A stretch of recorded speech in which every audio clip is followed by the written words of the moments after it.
विरह तो एक विरह होता है। जिस आदमी के लिए एक विरह का बाण लग जाए, चाहे हम आप हो, चाहे देवी देवता हो, चाहे मनुष्य कोई जानवर हो, विरह बड़ा कठिन होता है। विरह बाण यही लागियो औसत लगे न जावो, सुख मर मर जिए किस विधि निकेले प्राण। एक विरह का बाण बड़ा कठिन होता है। जिसके लिए विरह रूपी बाण लग गया, उसको न खाना न पीना न पैरना न ओढ़ना अच्छा नहीं लगता। 24 घंटे उसी विरह में अरघुड़ता रहता है। 24 घंटे उसी विरह में अरघुड़ता रहता है। ऐसा देख करके और आज उद्धव जी को भी बड़ा कष्ट हुआ। उद्धव जी ने समझा करके और जाते हैं कन्हैया जी से कहा, कन्हैया आज तो गोपिकाएं बड़ी व्याकुल हो रही, ऐसी व्याकुलता मैंने कभी नहीं देखी है। गोपिकाओं की दीन दशा सुन करके भगवान से द्वारका में भी नहीं रहा गया था। जो भगवान के लिए याद करता है, भगवान साकेत वैकुंठ क्षीर सागर छोड़ करके, खड़ाऊ छोड़ करके, उपनय पांव पीतांबर भी छोड़ करके और दौड़े चले आते कोई प्यार से भगवान को बुलाए तो। अब भगवान को जाना था तो परवश में था, भगवान का जाना जरूरी था, भगवान का जाना। भगवान श्री श्याम जी जैसे ही है, चले जा रहे हैं, आपस में दोनों भाई चर्चाएं करते जाते हैं, अपने ब्रज के बारे में बखानते जाते हैं, गोपिकाओं के बारे में बखानते जाते हैं, मामा के बारे में चर्चाएं करते जाते हैं। चलते चलते जिन्होंने क्या देखा कि जैसे ही मथुरा नगरी आई, बोले मामा जी यहाँ हम दोनों भाइयों को उतार दो, हम लोग पैदल चलेंगे।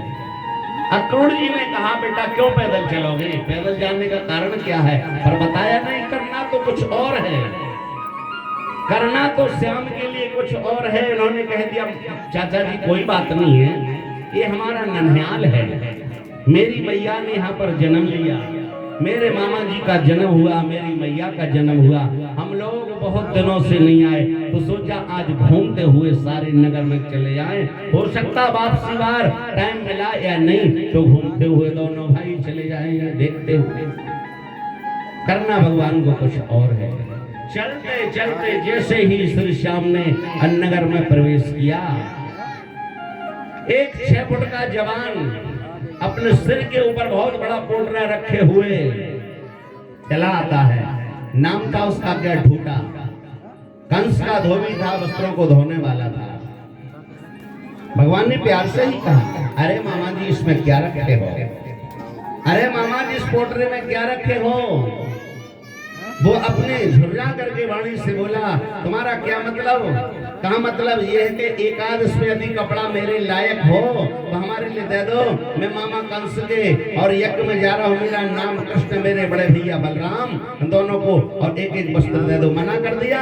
अरे गैयों को चराने वाले, अहीरों के छोने, जंगलों में भ्रमण करने वाले राशि वस्त्रों को तो क्या जानो। वाणी अनमोल होती है। किसी कवि ने कहा है कि वाणी तो अनमोल है, जे को जाने बोल, और हृदय तराजू तौल के तब मुख बाहर खोल। बोलने से पहले वाणी के लिए तौल लो, आपके लायक है या नहीं तब बोलो महाराज। आज आप चले जा रहे, नहीं दिया, भगवान ने मारा नहीं है।